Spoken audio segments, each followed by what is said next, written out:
Hi, today I am going to share a map I drew on Navaly village bombing, and this is the map I drew for my friend, a Sinhala friend who visited Navaly during 2020 to write about the 25th anniversary of Navaly village bombing.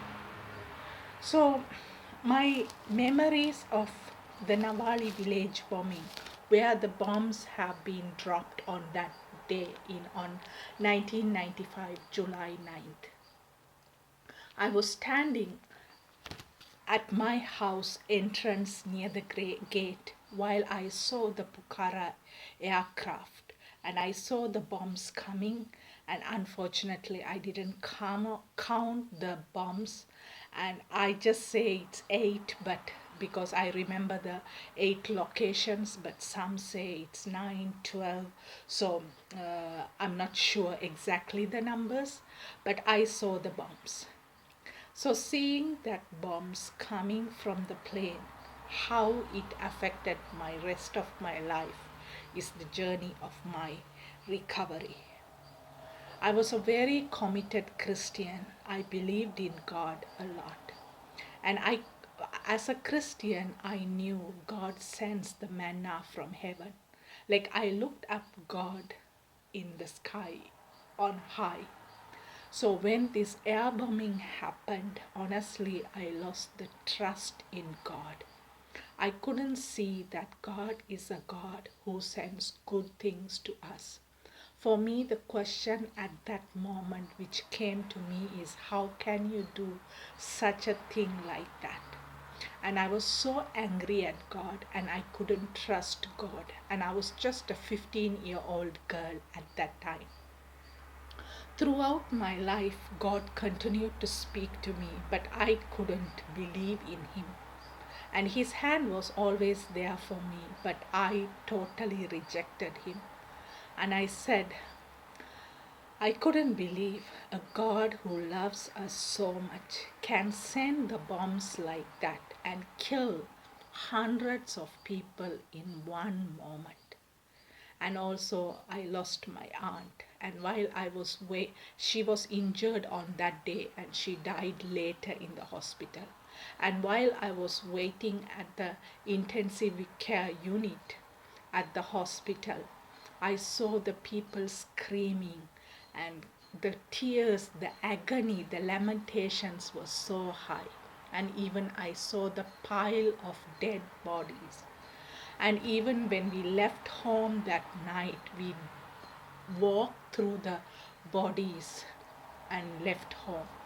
So I honestly never couldn't believe that God who loves us so much, who cares for us, who can do such a thing like that.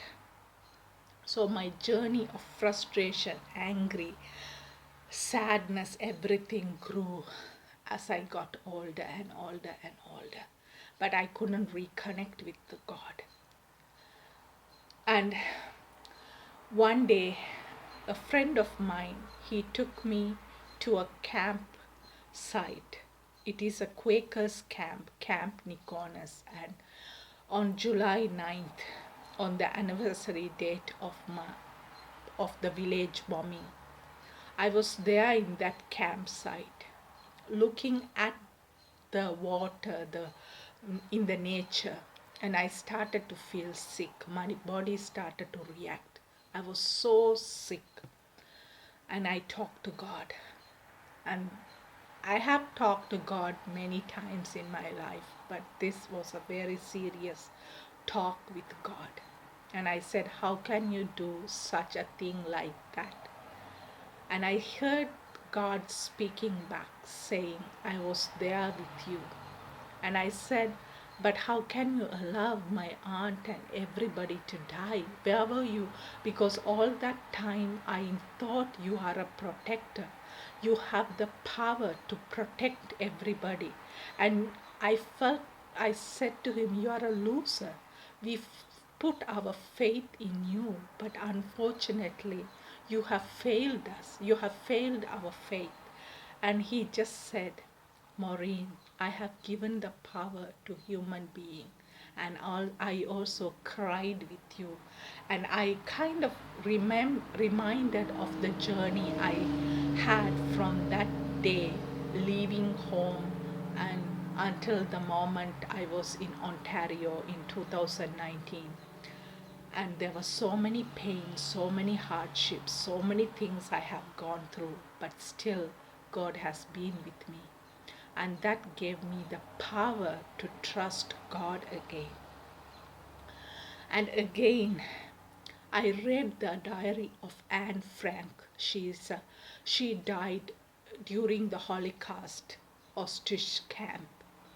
And reading her diary empowered me because she died when she was 15 years old. And here I am. I survived when I was 15, the bombs were thrown into my village. And I survived through it. I'm still living. And reading her diary, reading her book made me to realize the power of life I am carrying within me. And she is dead and gone, and still her life is speaking to me and many people in the world. So I just remembered the purpose of me living in this world. And her journey, her diary inspired me to rise back and be myself and be grateful for the life I live.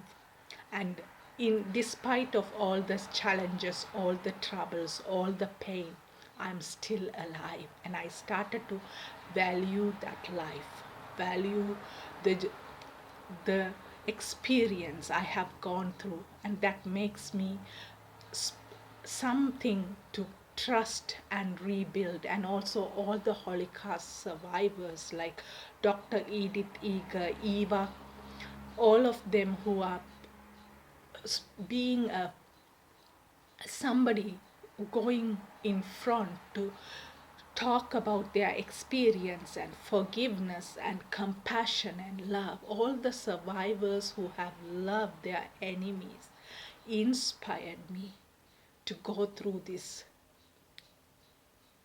pain what I have suffered because of the air bombing happened in my village almost 26 years ago.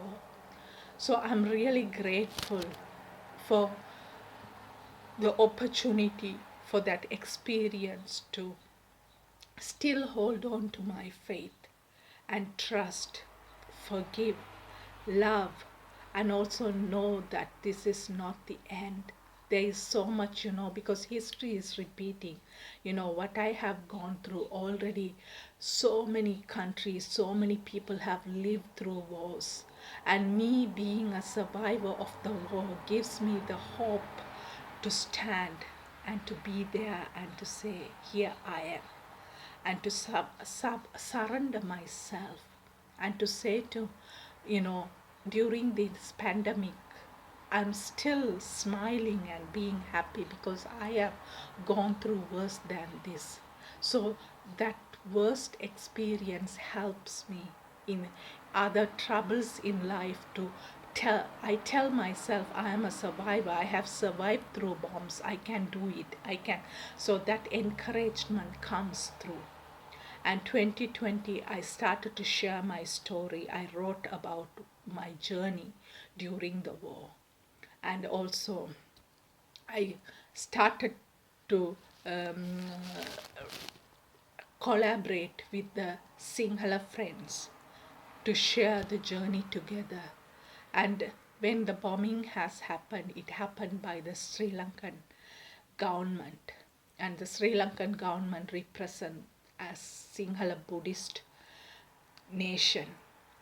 So I found them as enemies, but today I can say I have Sinhala friends, Buddhist nun as my friends, and that also a healing journey, that God's love to be poured out in me and through me to connect with everybody, not only one race, one religion, but all the human being I see as we are part together.